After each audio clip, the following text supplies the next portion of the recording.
adalah tujuan perbuatan yang kamu tidak dapat sabar. Makanya kalau orang tidak sabar dengan guru, ya, inilah kisah Nabi Musa dengan Khidir.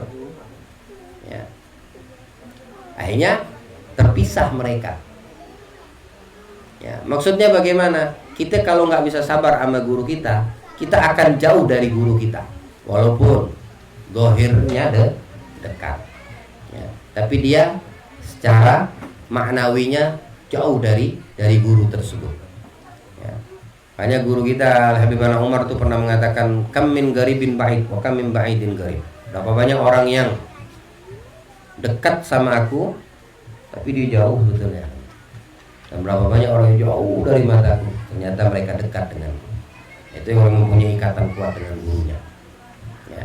Belum tentu orang yang dekat yang dengan kedua mata kepala bisa dia dekat. Ya, secara lahiriahnya dekat, tapi secara ma'nawiyah ruhaniyahnya nggak tahu dia, jauh dia dari gurunya. Tapi ada orang yang jauh dari seorang guru karena batinnya kuat dengan guru ini, dia dekat selalu sama gurunya. Pahami hal tersebut, ya. Sabar terhadap apa yang didatangkan oleh guru. Tidak boleh kita tidak sabar. Seperti kejadian tadi. Ya, setelah yang pertama dikasih ultimatum sama Nabi Khidir adalah sabar, sifat sabar. Ternyata Nabi Musa tidak memiliki itu. 3 kali kejadian tetap tidak bisa menahan sabarnya. Ini pelajaran untuk kita, sabar terhadap guru. Imam Syafi'i itu pernah mengatakan dalam sebuah syair, isbir ala muril jafa min muallim. Sabar terhadap pahit yang didatangkan oleh seorang guru untuk dirimu. Sabarkan dirimu, ya, terhadap sesuatu yang tidak kau suka, yang pahit, kemudian diberikan sama guru. Sabar. Ya. Tidak boleh kita mengeluh. Sabarkan artinya sabar, tetap kita ikuti perintah guru tersebut. Tapi bertolak dengan nafsu kita. Sabarkan nafsumu. Memang pahit, memang berat, memang susah. Tapi ya disinilah, ya, disinilah peranan kita seorang murid terhadap guru kita, ya, untuk mendapatkan keberkahannya tadi, dengan mensabarkan diri kita, nafsu kita, jangan dimanjain, jangan diikutin, ya. Isbir ala muril jafa min muallim fa inna rusubal ilmi fi nufratihi. Imam Syafi'i mengatakan karena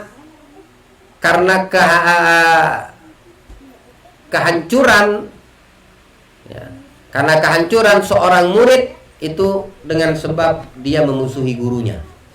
Dikasih cobaan sedikit aja yang pahit, tidak terima, langsung benci sama guru. Nah, atau berburuk sangka sama guru, bahaya itu, hancur itu murid.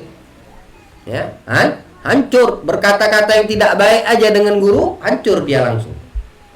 Kehancuran seorang murid itu kita ini di hadapan guru kita, itu kalau seandainya kita diberikan cobaan sama guru kita dan kita tidak bersabar, lantas hati kita berkata sesuatu terhadap guru kita, langsung hancur kita. Tidak ada artilah ilmu yang selama ini kita pelajari. Tidak ada arti karena tidak kita bersabar terhadap pahit yang didatangkan oleh guru kita, ya. Dalam syair lain lagi Imam Syafi'i mengatakan, faman lam yagdir murru ta'alim sa'atan tajarrudhillul jahli tul hayatih. Orang yang tidak bisa bersabar dengan pahitnya ilmu sesaat, ya. Dia tidak bisa bersabar terhadap pahitnya ilmu yang didatangkan, yang diberikan, yang diajarkan sama gurunya. Sesaat aja dia sabarkan, maka dia akan mendapati dirinya seumur hidup dalam kebodohan. Seumur hidupnya dalam keadaan bodoh dia. Jangan kita sia-siakan kesempatan kita ini untuk menuntut ilmu. Betul-betullah di dalam belajar, sungguh-sungguhlah di dalam berkhidmat, ya. Karena kalau kita tidak sabar sedikit, menyerah, mengeluh, apalagi waliyadzubillah sampai benci sama guru, buruk sangka sama guru kita, ya, maka kau akan mendapati sesalan seumur hidupmu dalam kebodohan. Wa man fatahu ta'lim waqta syababihi fakabbir alaihi arba'an liwafatihi. Orang yang masih muda, masih ada peluang dan kesempatan untuk menuntut ilmu, tapi tidak dia gunakan, ya, tidak digunakan, disia-siakan. Alhamdulillah kita ini masih muda, ada kesempatan, ya, janganlah sia-siakan. Nanti dalam 1 minggu di luar majelis Al-Muhajir itu cuma dua kali pertemuan, malam Rabu atau 3 kali di sini. Malam Sabtu di Optik Fokus, malam Minggu di Markas Bengkok. Dalam 1 minggu cuma 3 kali, ya, tambahan khusus untuk perempuan Minggu siang, ya, di Sebengkok. Sabarkan itu dan lazimkan dirimu, ya, sabarkan dan dilazimkan, dan dudukmu tidak sia-sia, tidak juga lama. Kita mulai 8:30.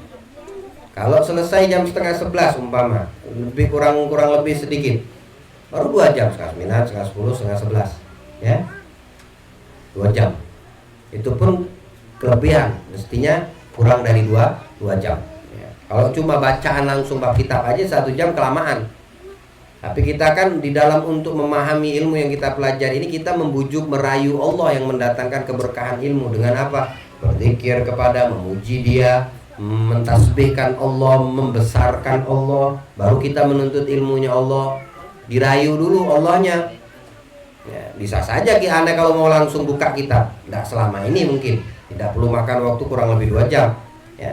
Tapi kita pengen merayu dulu, seperti orang yang butuh kepada sesuatu, mau pinjam duit, ya dirayu, jangan tiba-tiba datang langsung minjem duit, pinjam duit, nggak mau orang minjemin, jadi dipuji-puji dulu, dirayu dulu, ya.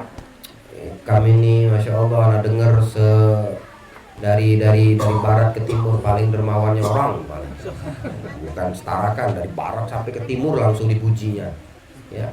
Ini orang kalau untung tidak ada penyakit jantung. Kalau ada penyakit jantung lekat dia punya jantungnya berhenti mungkin. Ujiannya terlalu lalu.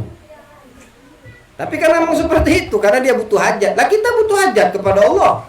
Kenapa tidak kita puji dulu Allah? Tidak kita rayu dulu Allah? Itulah dengan zikir tadi. Ya, entah itu maulid dengan sholawat kepada Nabi, atau Ratibul Haddad, atau Hadrah Wasaudan, atau Khatmil Quran. Nah, itu dengan itu cara kita merayu, baru kita minta ilmu sama Allah, ya. Keluar daripada tertib majelis kita ini, yaitu bagianmu, ya. Bagian duduk kita datang kita ini dalam keadaan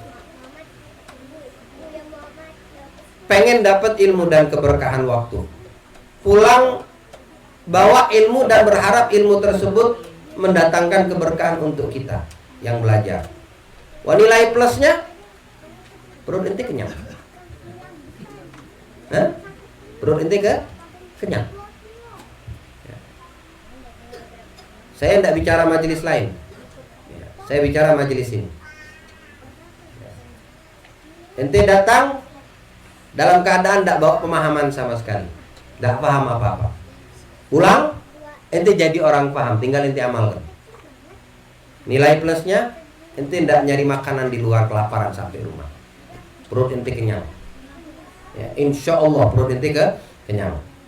Dari setiap dana yang ente sedekahkan, baliknya ke ente juga. Yang kalian infakkan, kalian sedekahkan, atau kalian mendonasikan dari diri kalian untuk donatur, kembalinya ke perut kalian sendiri, ya. Balik kenyang. Kurang apa ini? Kurang apa ya? Kira-kira kurangnya apa yang sudah disiapkan sama Al-Muhajir untuk tamu-tamu Nabi Muhammad seperti kalian yang datang, ya. Kurangnya kita bersyukur sama Allah ketika ada kesempatan kagak kita gunakan. Shadaqah Rasulullah, bilang Nabi, di antara yang sering kali dilupakan sama orang, Banyak dilupakan dan dilalaikan sama orang. Apa dilalaikan sama orang? Nikmat sehat dan punya kesempatan. Saat sehat, kemudian ada kesempatan, kagak difungsikan ini kenikmatan dan kesempatan ini. Sehat sama sempat ini. Ya, tanyakan sama yang sakit. Ketika dia ada kesempatan tapi dia sakit, apa dia bisa menghadiri majelismu? Kagak. Tanyakan sama yang sakit. Ya. Ketika dia sakit, apa dia punya kesempatan untuk bisa hadir? Belum tentu. Tapi ketika Anda sehat, Anda punya kesempatan, nah kenapa dilupakan? Nabi memang seperti itu bilang, banyak yang dilupakan oleh manusia, dua kata Nabi. Sehat, nikmat sehat, sama nikmat kesempatan. Hafalin tuh. Ya. Nikmat sehat ada mamu, nikmat kesempatan ada pada dirimu. Tinggal ente perang sama iblis. Iblis bilang ente minggu depan aja dah. Ente kan capek. Ya, ente kan kerja dari pagi sampai sore. Jangan dipaksain, nanti sakit pinggang ente. Tuh iblis tuh berbisik tuh di hatimu. Ya juga ya. Insyaallah minggu depan masih ada. Anda juga bisa lihat live Facebook, ya kan? Nonton dari rumah aja. Lain, tidak bisa disamain ya. Lawan yang seperti itu. Ya. Bila perlu ente satu orang dari ente, besok-besok ajak teman satu orang. Ya. Ajak dakwah kepada kebaikan teman-teman ente. Di kampung kah, tetangga kah, kantor kah, ajak satu orang, bawa satu aja. Kalau Allah berikan keberkahan sama yang ente ajak, maka dia akan istiqomah di tempat kebaikan tersebut. Wah, ente ketika ente udzur tidak bisa hadir, udzur bukan ente sengaja. Ente tetap dapat pahala dia yang ente bawa. Jadi double ente dapat pahala. Atau mungkin ini orang yang bawa besok-besok meninggal duluan, tapi yang dibawa hadir terus, jadi amal jariah ente dapatkan di dalam kubur kehadirannya. Yang dibaca sama dia, yang diamalkan sama dia, ente dapat. Ya, itu gimana? Memang seperti itu. Jangan ente makan sendiri, bila perlu aja. Kagak mau, ya nggak apa-apa, jangan ente paksa, ente seret, ente jambak dia harus ikutan. Jangan, pelan-pelan. Yang penting ada niat, ya Allah, ana pengen ngajak fulan hambamu tersebut ke majelis tempat zikir. Bukakan hatinya, ya Allah. Sehingga apa yang disampaikan bisa diterima oleh hatinya dan dia mau. Ya, ini mohon sama Allah dulu kan. Jangan tiba-tiba langsung ajak. Minta dulu sama Allah. Siapa tahu dibukakan hati sama Allah, ya. Baik.